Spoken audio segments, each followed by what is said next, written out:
And then I think we're getting into his orals just for the limitations that orals pose on building muscle mass. Yeah. So I would go Winstrol next. Yeah, I'd go Anavar. Okay, so I'd go Anavar after Winstrol. But you would have basically had Winstrol Anavar, whereas I have Anavar Winstrol. Like we're basically in the same ballpark. And that's it. Sounds like I'm right and you're wrong, but that's not the point. What's up, guys? Welcome back to the podcast with Dave Crosland. I'm Scott McNally, and all of our programming is brought to you by you, the people of Patreon. Thank you very much for your support. We are brought to you by TrueNutrition.com. Use our code THINK over there. And we are brought to you by Eval Blood Analysis. You can get your lab work done by Dave at evalbloodanalysis.com. We are brought to you by Strom Sports Nutrition. For those of you in the UK, great health and performance supplements, especially if you're on cycle, get a hold of them. And we're brought to you by supplementsource.ca for our Canadians. Dave, you weren't with us last week, but people didn't know that because I had an extra episode in the bank, and it was like a Halloween episode and everything. So we're covered. You're busy, kind of busy lately? Busy and just having an incredibly bad day. Grumpy. Oh, that doesn't go near. No, the grumpy doesn't. No, not even close. I was livid. Okay. I hated everybody in the world and the world itself last Wednesday. So you wouldn't have been really a good candidate for like some Uncle Dave's wisdom, huh? I was trying to muster like a happy, and it just wasn't happening. I'm like, I can't do this. I just can't. I'm gonna cause more problems than I cure here. Plus, I was absolutely stretched to the limit. All right. But before we start, I'd just like to say deepest sympathies go out to Matt Minerod's family. Oh yeah. I believe he passed. Was it yesterday? It was over the weekend, I guess. All right. Okay. Yeah. So I believe Matt passed on from a heart attack. So he was, one of the first big names to support Under Construction. Was he really? Yeah. He had us on the show. He was the first sort of proper anyone with any reputation or establishment that actually got behind Under Construction. No kidding. That's cool, man. That's cool. Yeah, he ran Project Bodybuilding for a number of years, and for any of you guys who were from way back, like before Think Big, before Advertisers Radio, there was Project Bodybuilding, and they put out some really great content. It was a great channel. Skip was there. You guys know Skip, and that's where I came in, and after that ended, that's how Blood, Sweat, and Gear became to be, because we just evolved it from that. And Muscle Minds was the old PED radio. So with Jordan Peters and Scott Stevenson. I didn't know that. Yeah. When they ended, I didn't know that. Yeah, PED radio was Skip Hill and S2H, and then they had a falling out. And then I thought to myself, you know what? I wonder if those guys would be up for podcasting again. So I got them on Advertisers. And then when everything ended at Project Bodybuilding, I'd been helping out over there. So I was helping to host PED Radio. So then I asked Scott and Jordan if they wanted to work on Advertisers. So we did that for like the first year of Advertisers Radio. And then Jordan blew up. Well, he already was kind of popular. But I mean, I remember, dude, back in like 2016, I think it was, going to see Luke compete at the Arnold, and Jordan came, and like it was just Scott, Jordan, and me sitting together in the audience. There was like to see Luke, and nobody knew who Luke was at the time. Put it that way. That's where bodybuilding stood at that moment. Yeah. Nobody knew who Jordan was either. Anyway, yeah. Let's get this thing rolling, man. We had a fun educational game today. So I hope you guys are enjoying these like kind of just different games we're playing, because there is, of course, we're just trying to have fun. This is kind of lighthearted stuff, but there's some education with it. By the way, we had some comments from the previous game we played, which was like best cycle for Halloween, best cycle for your job, and stuff like that. We'll get to those comments, but today, here's the deal. We're going to rank the best to worst steroid for growing muscle. And I've got a list here. I'm probably end up going to get like freaking busted or something for just even putting this list up. But here's the list we have. I believe we've got 10 items here. So we've got Deca, Anadrol, Winstrol, Primo, Masteron, Test, Tren, Anavar, and D-Ball. So taking us from... Yeah. I think we need to clarify, this is purely on the basis of building muscle mass. This is not worst to best stereoed all round. Did you say stereo? Yeah, I did, yes. Leave me alone. Best stereo. So let's go with the last one. What's the worst one for building muscle? Let's start there and work our way up to the best. Milligram for milligram Primo. Yep, I'm with you, 100%. It's not to say it's not got its place. It has its place, but if you're looking at all-out muscle mass potential, I'd have said Primo is milligram for milligram the worst. I'm with you on that. And then I think we're getting into his orals just for the limitations that orals pose on building muscle mass. Yeah. So I would go Winstrol next. Yeah, I'd go Anavar. Okay, see, I'd have gone Anavar after Winstrol. But you would have basically had Winstrol Anavar, whereas I have Anavar Winstrol. Like we're basically in the same ballpark. And it sounds like I'm right and you're wrong, but that's not the point. Well, and it sounds like we're coming from the same ballpark. Like I know that Winstrol is actually a really good muscle builder, like way better than I ever would have thought on paper. But real world, like you can only run Winstrol for so long. You know what I mean? You can't run Winstrol for, I don't know, 10, 12, 16 weeks. It's just not going to work out for you. Liver, cholesterol, joints, all that. Yeah, I mean, that's the only reason I put Anavar over Winstrol is because I roughly would have put that you could probably get away with running Anavar longer than you can Winstrol. Yeah. So there it would offset the fact that it's not as effective as a compound. But I think we're either there with that. And then we're going to be, well, to be honest, I would have said Anadrol, possibly Mast. I think them two are very close. Now, Anadrol, same downfall because you can only use it for so long versus Mast I wouldn't consider to be like a massive muscle builder, but you can run it for longer. And higher. Man, I almost feel like... I would go with Mast next because I feel like even though you're limited with Anadrol, you could still get some incredible progress out of it. I would potentially agree with that. Yeah, I definitely don't have any strong objection to that, and I'm a bit the same way. I'm like, they are two very different compounds. So what do we have left? We have Test, we have D-Ball, and we have Deca. Well, I'm gonna go D-Ball. Yeah, me too. For the same reason, the oral element, Yeah, the oral element there again. Then, now... this is a tough one, man. Well, now we have a problem with tolerance versus effectiveness. Yeah, and you really can't run... At least I can't. I can't speak for everybody. There's going to be we've got guys that will say, hey, I love Deca only. Personally, I could not tolerate Deca only. I don't care, So you got to have some level of test. I have to have some level of test in there through my history of use. If we're just going from the properties of the compound from a point of view of muscle building ability, yeah, I mean, then Tren's got to be number one. Oh, I missed the Tren. If you then start factoring that probably 50% of people that use Tren can't cope with it. Yeah, I forgot Tren on the list. So Tren, Deca, D-Ball, and Test. So we put D-Ball in the fourth spot, right? Yeah, so, I mean... So it's between Test, Deca, and Tren. Tren's the most powerful. There's no denying Tren's power. It is the most powerful. It's the most transformative drug in those three. Yeah. But it is also the harshest out of those three, and it's the one that people struggle with the most.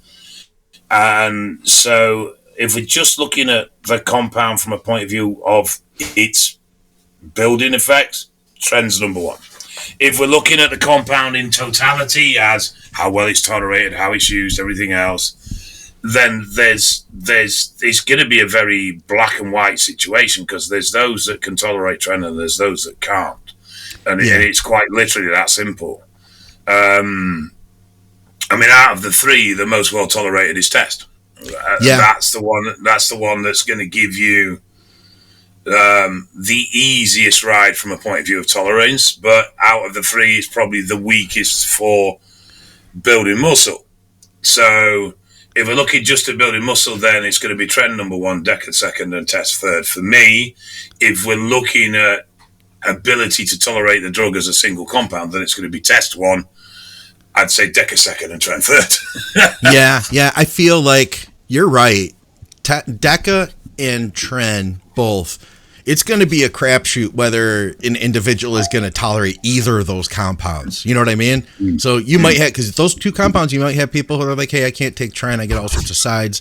Then you have people that are like, oh, Deca, I can't handle the sides. And it's, to me, it's not as much the health sides for these compounds as much as it is the tolerating of the mental side effects, the insomnia, from Tren, mood changes from either of those. So I'm gonna say Tren for third place, Deca for second place. Ooh, it's tough, man. Those are the two. I'm gonna put Test first, though. Test is number one because it is so much more well tolerated than either of those two compounds. And for that reason, I think that you can run the dose higher. You can handle a lot more Test than you can Tren. Take 1,000 milligrams of Test versus, even 600 Tren, and you're still handling the Test better than the Tren in most cases. I mean, you are very, there's potential to use Test at 3 gram. Yeah. You're not going to consider that with Tren. Even I wouldn't consider that with Tren. You know what I mean? Even at my stupidest. Yeah. And the same with Deca. You're unlikely to consider that with Deca. But so the dosing ability of Test does push it, as a good compound that way. But like I say, if we're going milligram per milligram, I would say Tren is the most effective. Deca second, Test third. But when you factor in what you can do with a drug, total dosing you can use, tolerance of the drug, and all those factors, then it pretty much reverses it. Yeah, which we did with the orals. So we used that formula for the orals. So I guess we have to use it for these, in my opinion. That, if we're going to judge the orals as far as like how long you can take Anadrol for, then, or how high you can dose it, then we have to judge Tren by the same factor. Yeah, true. Yeah, fair comment. I agree. True. So, the old saying, Test is best, eh? I guess so. I didn't even know if we were going to come to that conclusion. Like I put zero thought into it ahead of time, No, I must admit, if you'd have just put me on the spot as to pick the number one, I wouldn't have put Test there. I wouldn't have thought, no. Yeah. All right, well, listen, we have a bunch of listener questions. And by the way, guys, if you're new to our content, we'd love to have you along. We have several podcasts that come out each week. Plus, we're trying to get back into some reaction videos. We have a bunch of those on the channel. And if you guys want to take part in the next show, you can comment here on the show. And you can comment about how much you love Dave, because everybody loves Dave. Are we what? Are we announcing the winner next week? Yeah, you got all the pictures, right? Yeah. Okay. So I have my top 3. There's one that to me stand out. Yeah, I want to talk to you about that because part of it I feel like we had some people that entered that have some pretty good genetics. I'm going to tell you that right now. Would you agree with that, Dave? Like there are some guys with good genetics that entered. So do we factor in? I mean, is it just transformation? I think we just have to go off the picture changes. I don't think we can do it any other way. I got you. Yeah, that's what I'm thinking too. It's like just how good of a transformation it was for that person, Yeah. I think you just have to go, how different they are between that pick and that pick. All right. Yeah. So and I'll have to say, sorry, some of you didn't change much at all. Couple people didn't. Couple people didn't. Pull your fucking finger out. All right. You can do better. Most of you guys did a really good job. Anyway, we'll do that next week then. Are we going to get a guest judge on to narrow it down, or what are we going to do? If you can tolerate him, I'll speak to that dickhead Zach, but it's just whether you can put up with him. Okay, we'll just assume that episode's going to be completely demonetized. The last time we had him on, it wasn't for like the first 3 months. And then AI got good enough at understanding what he was saying. And once they figured it out, they cut it real quick. It took a while, you know. All right. Yeah. So we had a bunch of listener questions, and like I was starting to say, guys, if you want to take part in the next show, then comment below. Comment on YouTube, plus comments and all likes, all that stuff. It helps to boost our programming. I know somebody told me that they were asking about intramuscular versus subcutaneous injections for AAS. And he said, I'm about to start a cycle. And Vigorous Steve recently did a video on SubQ injections of AAS. We got this question in the stream or in the comments that is right along with that. I'm guessing he saw that video, but he says, can you cover IM versus SubQ? What are the pros and cons? One of the things I don't like about SubQ is the volume. It is limiting in the amount of volume you can inject. Yeah. It does slow dispersal down because obviously it has to get through, it goes through the fat, which slows the transit down. So you do get a more even delivery. Particularly with stuff like Testosterone, what you'll get is you get this big peak and then it starts to drop off. Where with SubQ, you get this more of an undulational graph. So it's more of a hill rather than a mountaintop. So that's one thing. Because it slows transit down, you do get more in the sense of a layering effect. So you're going to compound the volume's wrong. You're going to compound the dose that's circulating in your bloodstream to a greater level. Yeah. Because it's not going to be metabolized as quick. I am more oil. Probably, to be fair, more sites. Generally, SubQ, you're going to be working on the stomach area. A lot of it depends. Yeah, there's sort of places where, if you're going intramuscular, you've got a host of places you can go in, depending on how brave you are. Calves. Calves are great. Don't you knock calves. Calves are great. But I think the other thing is, as it probably currently stands as well, because you're going to get a higher peak dosing by going SubQ, it can make management a little bit difficult until you get used to where you're going to be with SubQ over where you're going to be with IM. But for me, the biggest drawback's the volume, just the volume of oil. I think you're limited to quite small injections SubQ. Yeah, I tried to do larger volume shots SubQ when I was running injectable D-ball for the first time, because I was already taking a hefty cycle and I already had a lot of oil to put in. So I thought, well, what if I try this SubQ and I'm taking like a 0.5 ml every day. And so I thought I'd do some SubQ shots, and I got away with it a few times, but I did get a lot of welts in swollen areas, in my midsection because of it. If you're doing a TRT SubQ shot, there's so many people nowadays, man, it's crazy. Everybody's doing like everyday shots with insulin pins now. And if you're doing that, say your test level is 150 a week and you split that up into everyday SubQ shots, you're golden. Keep at it. If that's working for you, you like it, fine. I don't care. But yeah, when we start getting up to even a 0.5 ml going into a ml, it's a lot. I know Dr. Chrysler, who's from Detroit area, RIP, he's no longer with us either.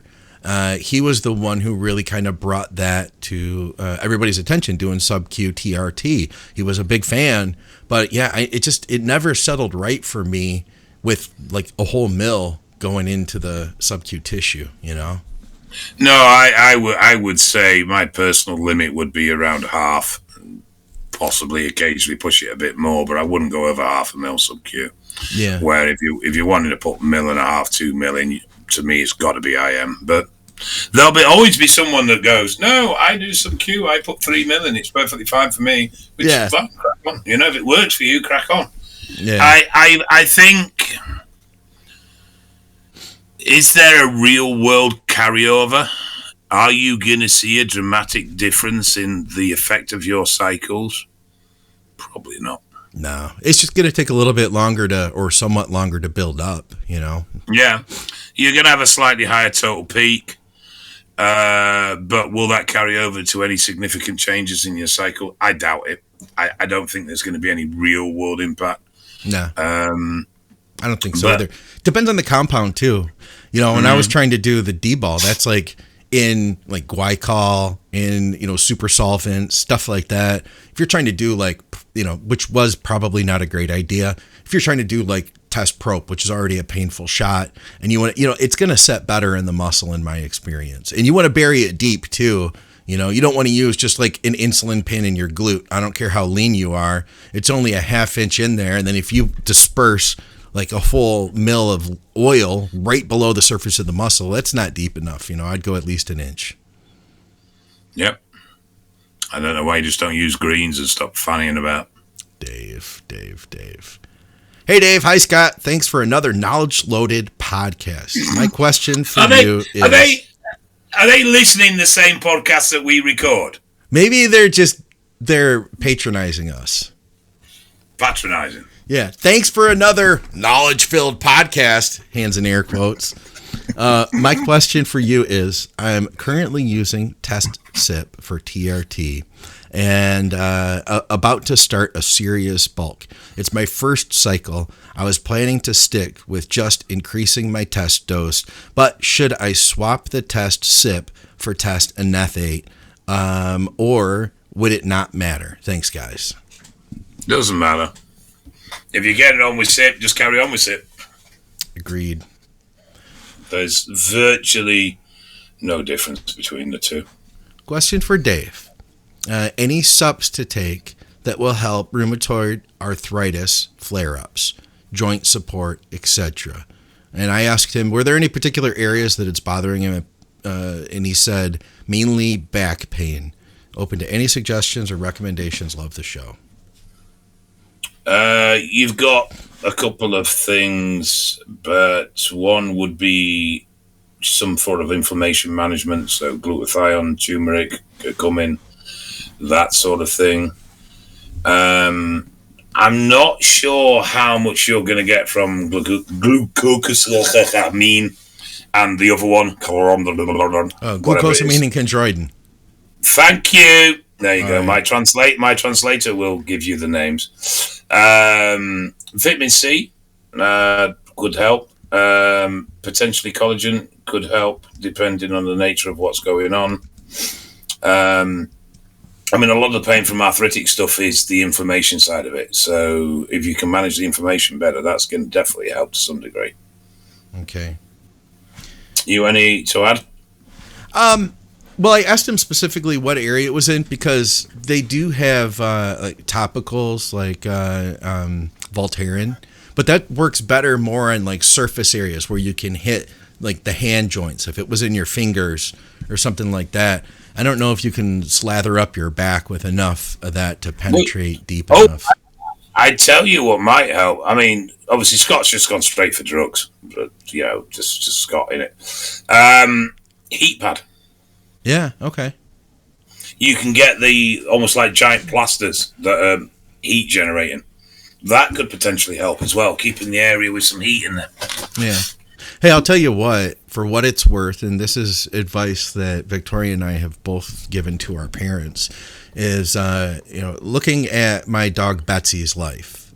She got arthritis in her hips as she aged. We walked her twice a day. She did 2 big blocks in the morning, 2 big blocks at night. And when we would travel for a week, if we had to leave and then she stayed at my parents' house, she didn't get those walks. And we found that getting back into the habit, we had to do like just a small block and then just a small block in the evening to work her back up to it. It's important with arthritis that you stay active. You don't want to just sit there. You want to stay mobile. You want to make sure that you continue to use your body, because the longer you sit in one place, the more you will stiffen up and the more pain you end up being in. Versus when Betsy was, doing her 2 blocks twice a day, she was full of life. And I really do think that it extended her life because of that. Yep, I agree. Zach's asking me what we want him on the podcast for. Oh, you're texting to Zach right now, huh? Zach King Kong. So he said you both want to ambush me on air. Did you say pretty much? Yeah. All right. So this is one I asked you about the other day because it's not something I was familiar with. How do you even say this? It's Mildronate. Mildronate? I think so, yeah. Mildronate? Mm-hmm. It's a drug. It says I'm not saying Scott and Dave are hiding anything, but this is the podcast, and it never seems to come up. Somebody else commented, because I said I never heard of it. I'll check into it. And when I said I'd check into it, I meant I'd text you, which I did. Somebody else said, my Russian friend said this stuff they give out to everybody, including kids. Apparently, it's a Slav staple for performance enhancement. Somebody else said it's probably because there are 100 other compounds that are better than it. Yeah, I looked at this and I can't remember what I said now. Let me see what I can find here. I just did a quick search. So here's the deal. I'm just looking at the Wikipedia. Wasn't it? I think didn't it come out and very rapidly disappear because it was shit. Came out in the 70s. Yeah. Let's see. Pharmaceutical company. It's been on the World Anti-Doping Agency list of banned substances to be used by athletes. Metabolic modulator, changing how some hormones accelerate or slow down enzymatic reactions in the body. However, there are debates over its use as an athletic performance enhancer. I'm not sure, man. I see it was limitedly marketed, developed in the 70s. It's I'm seeing more about how it's really not knowing whether it's really that great of a performance enhancer. It says its ability to protect cells against detrimental effects.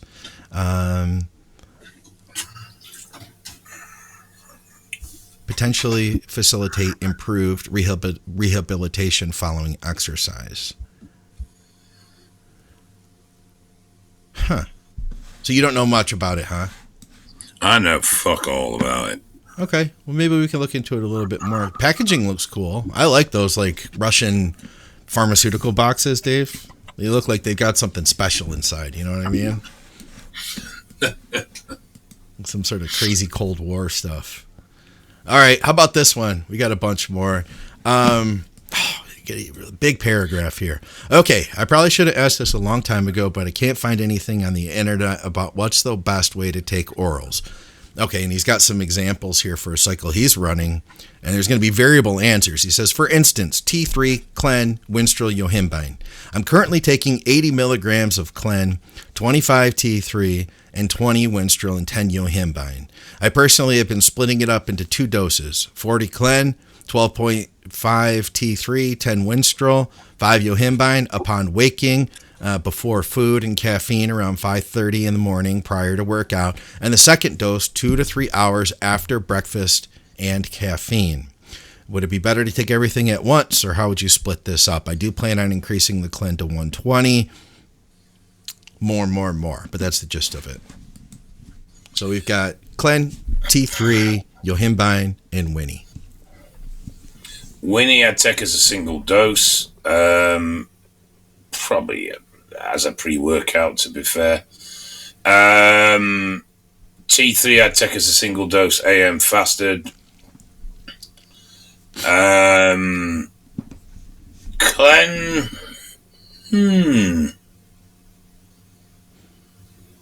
you think there's any advantage to splitting it up? There are times that I will split it up. And then I'll get into it. And what about the Yohimbine? It's 5. Oh, no, 10 Yohimbine. Again, I'd probably take that as a single dose. I don't see much advantage to splitting that up. Yeah. So with both the Yohimbine and the Clen, it depends on what someone's side effects are like. Like I'll take up to 10, or I'll have somebody, I'll suggest 10, up to 10 on Yohimbine. We don't really go much higher than that if we're also using Clen. You can use more depending on your weight, but we could go higher, 15, in some cases even 20. But I don't do that when we're running Clen, and the side effects tend to catch up with people. So if you get sides from it, I'd have you take a staggered dose like he's doing, first thing in the morning and again several hours later. The same thing with Clen. Now, Clen has an extremely long half-life. If you can tolerate the sides from it, generally, if you use it the way I run it, stepping it up every couple of weeks, you don't really get sides from it. But when you get up to the higher doses, like 100 micrograms, 120, which is the highest I would go, you can get more of a rapid heart rate, low blood pressure effect from it. And it's usually within even though it has a long half-life, it's usually kind of hits you within that first couple hours. So you can kind of stagger that by splitting it up. So I generally always take Clen just at the same time in the morning every day. But if you were someone to get sides like that, I would consider splitting that up just to kind of stagger the peak that you get, you know? Yes, but so your splitting up is about side management, not about improving performance of the drug. Exactly. And then with T3, so T3, its half-life is weird, but it has a real early peak. Even though the half-life is longer, it has a really early peak. And for that reason, I would always split T3 up. Even if I were only doing like 12.5 micrograms, I would still try to take a morning dose fasted and then between meals 8, 10, 12 hours later. See, I wouldn't, for the simple reason on a low dose, I don't think the peak level is high enough to be effective. On a larger dose, I could see a split, but on 25, I'd keep it as a single dose personally. I could see that. I could see. I feel like I just try to keep it more even. And then Winstrol, I always split up too. So for some orals, like D-ball, if you tolerate it, I'll go pre-workout. I don't really get like I don't see Winnie, and this is more just the way I apply it. I don't see Winnie as being a pre-workout compound. So I try to keep blood levels even through the day, and I would split it into 2 times. And I'd rely on the cosmetic effect we get after consistently keeping those levels up for 3+ weeks. I would disagree on that one. Why is that? Because you don't create a high enough peak plasma level on such a low dose. On 25 twice a day? No, on Winnie. He's only on 20 milligrams total. Oh, he's only on 20 total? Yeah. Oh, yeah, I wouldn't take... Okay, also, I wouldn't take 20 total. Like, I feel like that's not really very... It's not going to do a lot for you. You know what I'm saying? See, I mean, I think there's only one study that particularly looked at oral anabolic dosing. Yeah. And it showed a much greater peak plasma level on single dosing and therefore more effective muscle growth, even though the peak was for a shorter period of time. But you're always going to have this trade-off of the higher you peak a drug in your system, the more side effects it's going to trigger. The more you stabilize that drug, the less side effects it's going to trigger. But there are other things it can affect, increased clearance and stuff like that. With orals, I've always tended to look at a single dose if it's 50 milligrams or less, just because I don't think you raise the levels high enough to be really effective. But with that comes that obvious issue of you're going to get greater sides. So it all depends on, are we looking at a total tolerance here? But at 20 milligrams, I don't. Yeah, I think 10 leave it out. 10 and 10. Yeah, I think 10 and 10's pissing in the wind, to be quite honest. I think 20 in general. I'd just save it for another time or get more. One of the two. For real. Are you encouraging someone to take more drugs, Scott? That's disgusting. No, I'm not. I told him not to take it. Hey, Dusty's having a debate at his house right now, and we can help him. He says, if you're eating a hot dog, what would be the condiments that you use? Condiments, for me, I'm not a big mustard fan, but I don't mind mustard when it's spread with I'm going to be American and say ketchup. So when the two are mixed, I don't mind it. You like ketchup and mustard. But I'm more of a ketchup person. Okay. Definitely onions. I know it's not really a condiment; it's more of an accessory. But I'm definitely an onion man. I like both the wet onion, so the freshly fried onion, but I also like the dried, the little onion pieces little choppies. Yeah, the little they're like hard and dried, and they're fried up, aren't they? But I like them as well. You know what I mean? They're really you get them in like a shaker, and you just shake them on. Oh, those onions! Oh God, no! God, no! Yeah, no. Texture, change of texture. Wow! So you go all out. So you like the onions on your dogs. What about? Had you ever had? So you weren't in Michigan. I don't know if you guys had Coney dogs when you were in Canada. Probably not. But it's they use like a thick chili sauce over the hot dog with a strip of mustard and a bunch of fresh onions on top. See, to me, that's moving away. That's not a hot dog. No, it's a Coney dog. It's a distinctly Detroit thing here. So for me, if it's a hot dog, it's a bun and it's a hot dog. You start putting chili on it, you start putting anything else on it, it's not really a hot dog, with the exception of cheese. I will accept cheese, but it has to be melted cheese, not cheese sauce, proper melted cheese, not cheese sauce. You can get cheese on your Coney dog too, but you do, and it has the bun and all that, but they put a bunch of chili so it like goes over the bun too, so you have to eat it off a plate. And they also do the foot-long Coney dogs. So that's not really a hot dog in my book, because I'm with you. It's a Coney dog. It's a hand food. It's a hand food.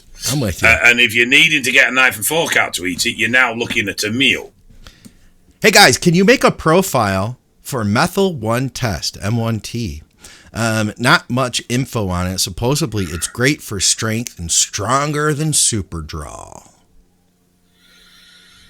It's commonly used to fake drugs. Dude, that's what I said. Andrew and I talked about this the other week. He asked us on Blood, Sweat, and Gear, too. I remember people used to say, like, your debone might actually be M1T back at a certain point, I've seen a lot of forensics where everything's come back at M1T. Oh, you're kidding me. No. I think because it's cheap as chips. It's why it's popular. But, yeah, I've seen it used a lot, too. Hey, as a reminder, guys, Dave's an expert witness for the court system, and in the UK, they test all the compounds they confiscate, and Dave sees those reports. So you're seeing legit testing. Yeah, I'm seeing quite a lot of that. M1T, so it might have been supposed to be D-ball or Winstrol or Anavar, and it's a little bit of M1T or a lot of M1T, huh? Just lately, most of the forensics I've been seeing have been pretty good. Have been pretty spot on. Okay, hey, that sounds like a win for our community. Methyl 1 test. Did you ever intentionally used it? No. I did once, and it was after it was made illegal. And I was like, well, it's got to be good. I should try this. I didn't find it to be that great, honestly. It was very D-ball-like, is the way I would put it. Yeah, I find it a compound that disappoints. Yeah. Okay. Everything else that's methylated just turns into rocket fuel, but that doesn't. Yeah, that's a good way of putting it. How about this? So number one, don't go to ask a couple guys on YouTube actual medical advice. That said, his question is regarding PEDs in the pancreas. Do you guys know if any gear would cause pancreatitis? I do have chronic pancreatitis, and it flares up from time to time, and was wondering if it may be a specific compound. Just wanted to get your thoughts on this matter. I looked this up. Growth hormone could potentially have an effect. And if you think about it, blood sugar issues, all of that with GH, that would make sense. I don't know about AAS, though. If it's a blood sugar issue, then you would potentially be looking at Tren causing problems. Oh, okay. But I'm not aware of anything directly. I could see possibly indirectly through just stress and inflammation. But but I don't see anything directly, with the exception of potentially Tren. I'm going to look this up really quick. Anabolic steroids, pancreatitis, rare side effect of steroid use. Yeah, it's hard to say, but there is information out there. And I did see a study, I think. What is this? Okay, yeah, I did see the study because I looked this up a while ago for another purpose, another conversation. But there is a case study on a bodybuilder who got pancreatitis and was using various different steroids. And they were trying to look to see if there was a connection to the two. I don't remember what the solution or what the answer was to that, but yeah, don't take our word for any of that. What's better, Arimidex or Aromasin?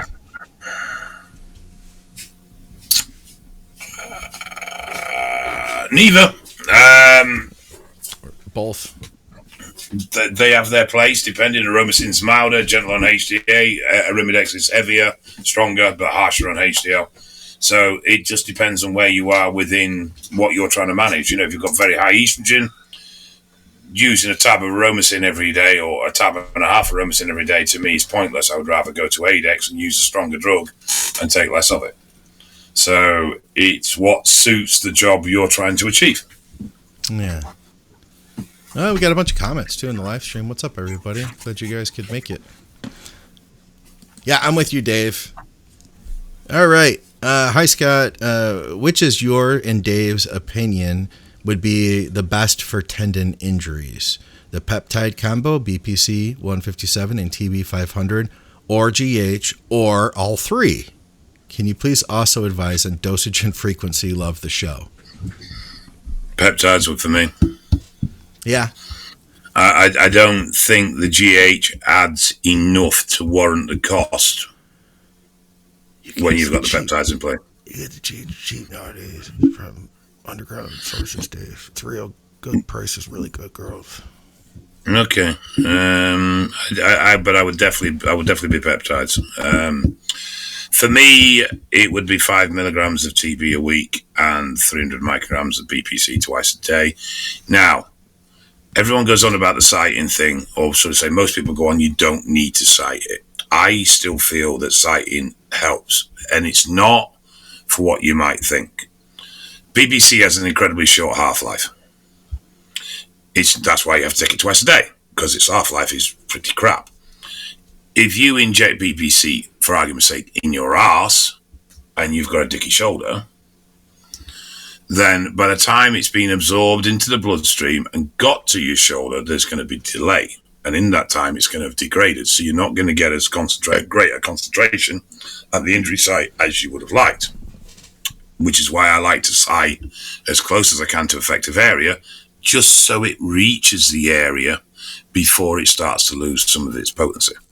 Yeah, I just out of my bro science self, like I can't help but still, if I can, you know what I mean? If it's like my ankle, I'm not going to try to put it in my ankle. No, what's practical? The closer you can get it with practicality, then the higher concentration of active compounds you're going to have at the injury site. So I still believe in the citing to an extent.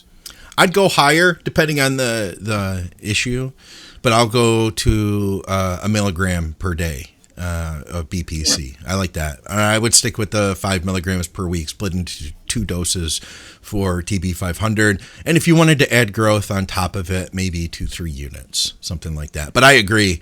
I don't see that as being the game changer. Tendinitis is an issue of inflammation. And I always swore, man, that I would get instant relief from BPC, like within a few hours. But then I'm saying to myself, it can't like actually repair this shit in 3 hours, you know?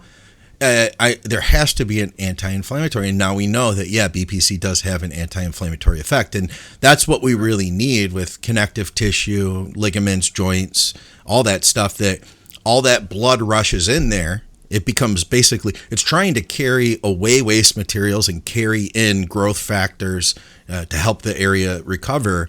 But it all gets jammed up like a traffic jam. That blood can't get out to put more fresh blood in. So the first thing we have to do is break up the traffic jam.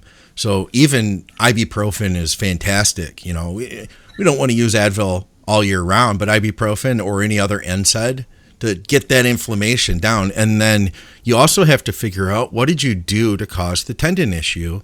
And if it was a repetitive movement, you need to change whatever you were doing, or you're never going to get the recovery. I've had people tell me like, oh, be busy doesn't work, but they never stopped doing. Like, I got a little relief, but it never completely went away. Well, what'd you do with your training? I just trained hard, you know? Yeah, you just did the same thing that damaged it in the first place, you idiot. Yeah. So let's see. We had a question about rotator cuff next, and in peptides for that. I would say the same answer, really. Do you have any other thoughts, Tad? Collagen. Not really. I'd add collagen. I mean, rotator cuff, generally, a lot is rehab work as well, specifically. Because they can be a sod to repair and recover. But, yeah, I tore my supraspinatus in 2020, and part of the rotator cuff. And it wasn't a complete rupture, but my whole freaking shoulder swelled up, and it swelled up the side of my neck, and it was bad, man. But it was those peptides along with hydrolyzed beef collagen, which Dante sent it out to me. That was the first time I tried collagen from True Nutrition. Use our code THINK, and that was fantastic. Does Strom have collagen on their site? I don't think so. No? We should talk to Richard. He needs to get that going. Yeah, I don't think they do at all. He's got joint supplements for his dogs, but he doesn't have collagen. Strom. I'm going to look this up while we cover our next question. We'll see. How about this one? What's your opinion on using HCG on cycle?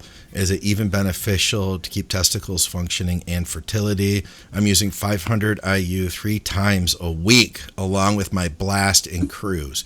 I'm 23 years old and I've just done 2 cycles. Blast and cruise is what he's doing. From a point of fertility, yes, it does help. 500 is possibly a little bit high. You might be better with 3 times a week or every other day. You're not going to maintain testicular function, but what you will do is keep the Leydig cells nice and plump, and they would stop them to degrade. You will also increase ITT, which is intertesticular testosterone, which then in turn helps stimulate the Sertoli cells because you don't have any FSH production because you're shut down because you're on cycle. So it can aid in fertility from that angle as well. Generally, people will use HCG when they're planning on doing a PCT. So they use the HCG during the cycle to minimize the downregulation of the Leydig cells. Don't hear of many people doing it more long term, but it is perfectly viable and it's used in TRT quite a lot, actually. HCG also engages with some receptors in the brain. And obviously when you're on cycle, you don't get that stimulus. So some people will report a greater feeling of well-being when they add HCG into a cycle. I didn't know that. I mean, I hadn't really heard of that before. I know one guy who told me, he was like, hey, I want to make sure I never get my girlfriend pregnant again because she's, I think, wanting to have a baby. Should I not run this HCG? He's like, because he had issues with testicular shrinkage, and I suggested HCG for that cause. And he was like, but what about, this situation? I was like, oh yeah, let's not run it because you do have a better chance of fertility if you keep that HCG in. You know what I'm saying? Should have given him 5 milligrams of triptorelin and just shut his balls off completely for life. Hey guys, question for the show. Okay. We're not going to directly answer this. He says, how do I know where to, I'm going to use the word get instead of the word he used, gear that is safe and reliable? He says he never took it before and he's new to this. Are there legitimate places that have this in the UK? The thing is, what you're best doing is, first of all, finding a supply point. Finding the branding that supply point supplies, and then taking to the old internet and asking, because people will generally feedback on labs quite openly. There's even sites and pages on Facebook that are dedicated to feedback on labs. And so it's really going to be word of mouth of asking in groups where open discussion is allowed. You know, what do you reckon to this brand? What do you reckon to that brand? And very often when you start posing those questions in open forum, you will get sellers approach you. You got to be careful, because just because somebody's nice to you and they might even call you bro doesn't mean that they're going to give you a good deal. They might be there to just rip you off. If you ask at the wrong place, like just posting this on YouTube, I could see somebody messaging the guy and being like, hey buddy, I'll hook you up. You know what I mean? Yeah, well, that's what I say. You need to reference this with, like, if you do it, if you go to, say you're in a Facebook group that allows open discussion, and you pose this question, or you pose what are decent labs, you'll get a load of people suggest labs, and then you can just ask again. Is this lab any good? If someone approaches you privately and mentions a lab, just go and put it back in the chat. Someone's just approached me about this. Is it any good? Yeah. And you'll always get a little bit of a mixed review, but if the overwhelming review is that it's a positive place, then you're starting to get your answer then. But unfortunately, you're going to have to ask the community, because it's the community that will feed back to you. I was a representative for a company at one point. I only spoke on the stuff that I liked, and I only spoke the truth.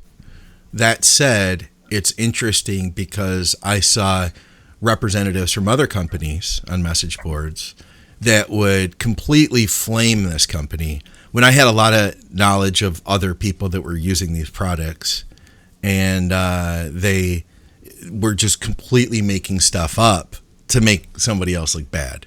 So you get both ways, and everybody's got an invested interest, Yeah, you've got to remember, this is drug dealing. These are drug dealers. They're making money. It's profit. There's money involved, and they'll protect that asset, either the reputation of the lab they represent or the representative lab, and they some of the less scrupulous ones will feed. I mean, I know a guy that had over a dozen different Facebook profiles. Oh yeah. And he would put a comment on a page about the lab he was representing, and then there would be 10 people answer it, all going how good it was, and it was all him on the different Facebook profiles. Oh yeah. So there's all that's sorts a lot of work, man. On. It is a lot of work, but there's all sorts of shit goes on. So you're just gonna have to ask the community and see what's consistently coming back in different space. Don't just rely on one page. Get 3 or 4 pages and see what consistently comes back as being worth using. Yeah. I started a thread, is what I ended up doing, and I wasn't a representative for this company, and I called it "Built by this company," and then I basically documented a contest prep, and I had all their gear, and I messaged the guy too, and I was like, hey, just to let you know, I got all your gear, and I'm going to do this, and so I did that.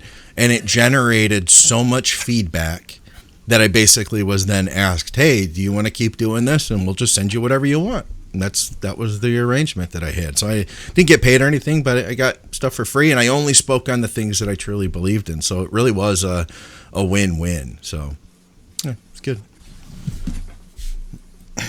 That parlayed into a lot of other things. And now I sit with you today. Lifetime Natural here. But this is exactly why I watch your episodes during my cardio. You made a joke about yourself, Dave. You said that you're going to dress up as Slimer, and all you needed to do was paint yourself green and put slime on you. You said, just a complete lack of egos between you two, especially in a sport dominated by big egos. You guys are hilarious and genuine. Keep it up. So I told him that we appreciate his comment, even though he's natural. Yeah, don't message again.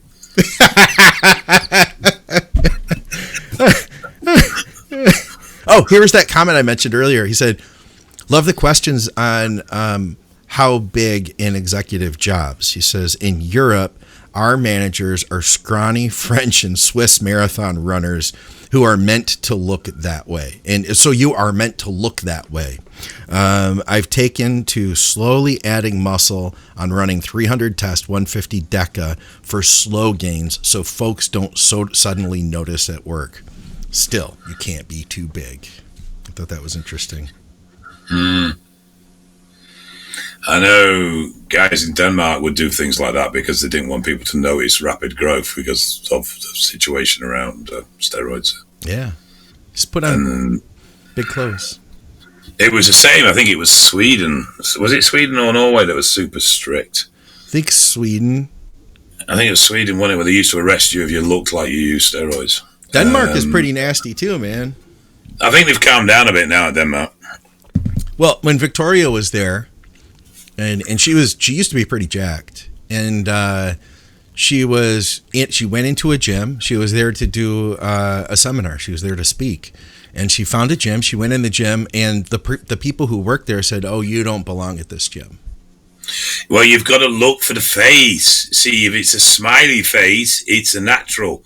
If it's a sad face, it's a gearhead gym, and you go to the sad face gym. She wasn't on anything either, so she just, but they thought she was because she actually looked like she was in shape. Oh, MT2 Melanotan 2. This is from our conversation last week. Turned my beard blonde, or it was blonde. It turned it completely black. I like it. And somebody said, "Does anyone have experience with this? Is this permanent, or does it grow out again? What was your protocol?" And you said, Dave, your beard went from red to dark, right? Yeah, with me it grows out, but then I've never particularly hammered the MT2. So I have seen people that have used it very long term that seems to have given a permanent pigment effect. That's wild, man. I mean, and we've all seen how red Scott gets. Dude, so like 2012, I hit the Melanotan hard, man, and I had a tanning membership. So I was competing, and I got in the habit of tanning like every day, and I'm just taking Melanotan and tanning. I was dark as hell. And then when I got out of that phase, my skin never got burnt again for a long, it went back to normal eventually, but it took like 5 years, man. Yeah. I'd go out in the sun, and my skin would just tan really nice, but I really overdid it there for a minute. Yeah, I've not used a lot, but my tolerance of the sun from a burning point of view has got much better. I feel like when I was in the UK with you, there were more people at the FitX Expo that looked like you could tell they used Melanotan. I feel like it was more popular there than it is here. It's because we have shit sun. So, the automatic assumption when you live in a country that's generally grey and wet is that if you're brown, you're well off because you can afford to go on holiday where the sun is. Oh, really? Yeah. So what about if you're orange and your eyes are purple underneath? Because that's what happens when you take too much of that stuff. You start turning weird colors, man. There's I saw a few of those guys. Scandinavian woman in there that claims she's black. Oh, really? Yeah, and she's used shitloads of MT. Really? By the way, I did look up. I didn't see any collagen over at Strom Sports Nutrition.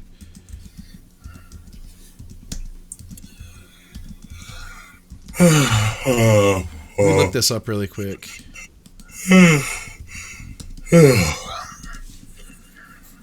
The Scandinavian tan girl. Let's see here. Images. No, I don't see her. I'm not finding her. I'll have to find that, though.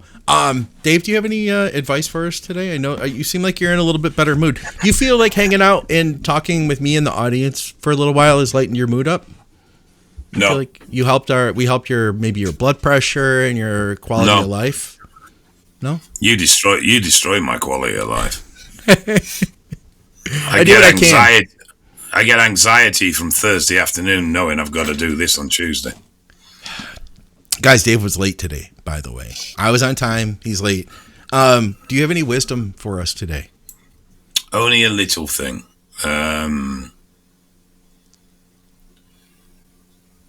We often cause ourselves large amounts of grief because we assume the outcome of something, or we assume the reaction of something, rather than just letting it reveal itself in its own natural time.